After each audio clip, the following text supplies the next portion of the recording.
évoluer beneen niveau boo xam ne boo xoolee tey performance joueur équipe nationale bi. ñu bëri ñu ngi ci club yu mag ñi ñëw jouer Champions League. ñi Europa League. Ismaïla Sarr moo gagné Europa League bi defe naa. partie 6 finaliste la perdre. donc ça veut dire que mosuñu ko woon am par rapport ak avant. mais léegi football Sénégal mu ngi développé wu. ba yaa ngi gisee ne ñu ngi am joueurs yi ñu ngi am lépp. donc ça veut dire que dañuy continuer wu. gën a liggéey rek. waajal match bu baax 100% rek. comme ni ñu wax rek amul regret. am na solo lool te je pense que loolu itam dinañ ci taxaw bu baax Yaya tey match bi ñu jëm Sénégal France wax nañ ko tout à l'heure je pense que ñun ñëpp gis nañu 11 bi mais tey bu ñu doon xaar benn système de jeu boo xam ne jàpp nga ni peut-être lii dina mën a servir le Sénégal pour mu atteindre son objectif à savoir les 3 points tey lan lay doon. waaw pour nga teg système il faudra nga xool adversaire bi ban système la indi. bien sûr. Comment d'abord joue la France. La France elle est différente de l'Espagne de l'Allemagne.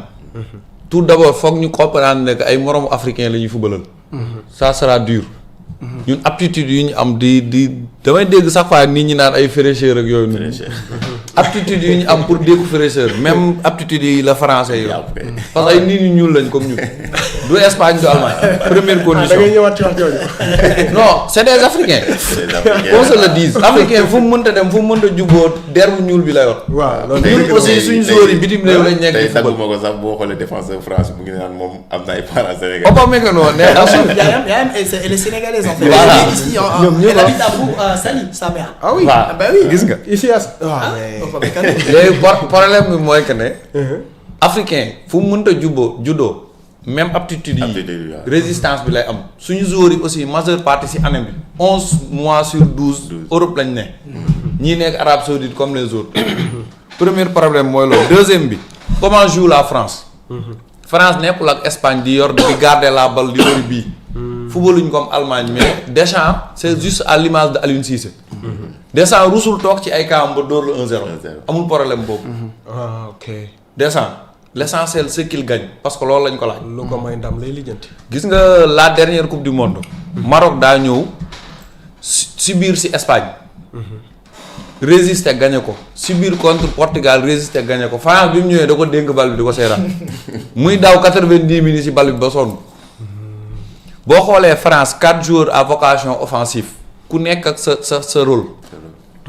s'il joue avec un Doué un Dembélé un Olise Mbappé. dañuy préférer la majeure partie du match ñu jox la bal bi di procéder par contre. s'il y a Cherki sur le terrain c'est parce que dañ laa ëpp doole war laa malmener. pour ñu gagner France. clé bi fenn la mooy ci milieu terrain bi. la bataille au milieu. couper la transition entre les deux pointes basses et les 4 offensifs. foofu ngay fàtt foofu. te je crois que Pape Thiaw l'a compris le fait que mu titulariser Lamine Camara maanaam il va faire en sorte que chaque Français bu tourner ne taj dajeeg Sénégalais. nañ bindu ci terrain bi yëpp maanaam nañ occuper espace bi. occupation de l'espace. ku ne jël kenn à la sénégalaise. être concentré 90 minutes. il nous faut une discipline tactique pour gagner ce match. Bien sûr. Par référence Sénégal 2002 on n'a pas fait de changement. waaw match boobu amuloon changement. amuloon changement parce que tout le monde était discipliné tactiquement et était prêt physiquement. Bien sûr. Parce qu'on savait que la France était meilleure. Il faut partir du principe que la France est l'équipe favorite. Dans la mesure où elle a joué 3 finales sur les 5 dernières éditions. Moi, champion du monde 2018, vice-champion du monde 2022. Si ce n'est l'Argentine, yàlla moo ko bëggal Messi mondial France da ko doon jëlaat. Parce qu'ils étaient plus près. Bien sûr, tout était. Mais football dafa am aura dafa am ñaan. mooy Messi dafa waroon jël mondial jël France pour ñu comprendre ne bu ñu daggee transition boobu. faudra être ensuite létal devant les buts. par occasion yi du bëri. boo am def ci biir. clinicité totale.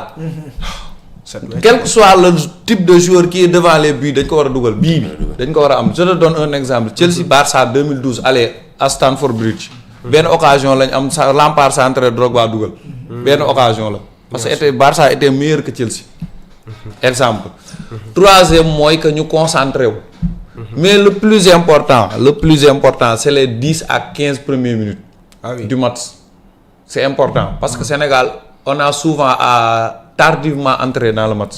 D'accord. contre Soudan gis nañ ko. te Soudan du France. début compétition bi yëpp on avait voilà mal à rentrer dañuy dans am les problème 15 premières minutes pour lancer suñu moteur bi. te France bis bu ñu nee pang benn ci 10 premières minutes mooy dee nañ. parce que dañuy reculer bàyyi la ak bal bi ngay football. ngay kërti kërti. te contre bu ñu am xam nañ Mbappé nu mu mel c'est le meilleur buteur actuellement dans le monde meilleur attaquant dans le monde loolu kenn du ko wérante. Dembélé ballon d'or dans son jour nit mënu koo téye. Olise xam ngeen weccet bi mu yor càmmoñ. cax ak ñett a topp. da lay cax rek dem. Rabiot nañ ko tere progresser. mooy récupération bu muy def ci taatu défense bi dénk ko nu mu tuddati. Tchouaméni romb ne ko maa ngi dem. nañ ko tere. fu mu tegee bal nañ ko bindu maanaam transition bi nañ ko dagg. nañ ko dagg ci il faut obliger Mbappé dans son audace à venir chercher la balle. mu génn attaque bi dellu. voilà bu ñu isolé attaquant yi. bañ ñëw di wër ci bal bi rek on aura fait notre match. muy nekk dos au but. en fait ok donc Mbappé na nekk dos au but. muy Mbappé muy Olise en fait faut les contraindre à être dos au but. noonu la demee parce foog que ñu gis nga Olise moom su jàkkaarloo ak kii bi on a vu la tactique de Luis Enrique en Ligue des Champions. en fait bien sûr parce que en fait ñun dañu nekkoon di gis dégagement wu Sofanov ñu naan mais qu'est-ce qu'il fait en fait on n'avait pas compris. mais en fait c'était pour obliger pour que si relance yi en fait qu'il soit dos au but. en fait c'était bien pensé bien réfléchi. parce que dos au but il est moins efficace que ce n'est pas au but effectivement. tu as tout compris. daa mel ni comme gis nga Mbappé am na jikko boo xam ne il s'agace vite quand il reçoit pas la balle. mooy indi problème am au Real.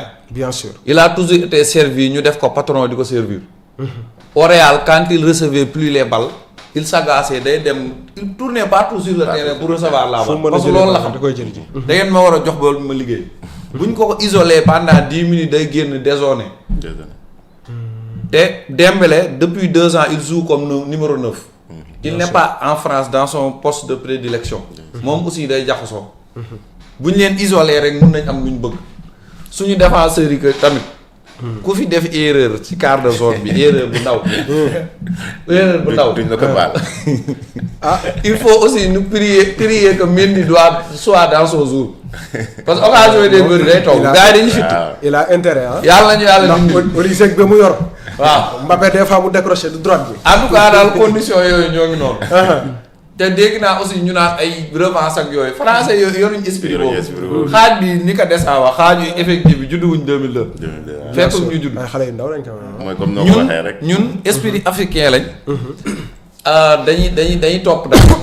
dañuy topp histoire France moo ñu coloniser am nañ esprit revanchard avant le football. bien sûr. loolu moo fi am. France nañ considérer ne mooy favori ñu respecté ko. exact bien sûr. parce que réew mi am na ñoo xam ne coupe du monde moo leen booleeg football. xamuñu dara j'ai une fois dit France moo ñu mën fuuf ma génn façon saaga bu ne dégg naa. waaw bien sûr maa ngi fàttali vidéo boobu.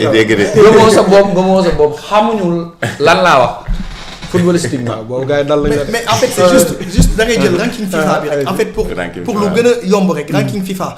France la France était première jusqu'à ñu perdre seen match contre la Côte d'Ivoire. bien sûr ñun on est 14e déjà soo ko jëlee noonu rek ranking FIFA nga teg ko rek. bien sûr. y a pas photo dooguma la benn anecdote bi ma waxee kii benn grand daf ma interpellé.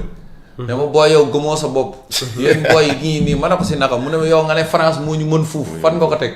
ma ne ko ba ñuy tirage coupe du monde yow ban chapeau nga nekk mu ne ma lan mooy chapeau ma ne ko baal ma man maa tooñ absolument Ibrahima da nga bëgg a rajouter ci loolu vite rek très vite. man je dis que gis nga coupe du monde. il faut être tactiquement prêt nit équipe mën na la mën. sur le papier. mais sur le terrain gis nañ l'autre jour Côte d'Ivoire. Cap-Vert Espagne on a vu. bien sûr donc tactiquement.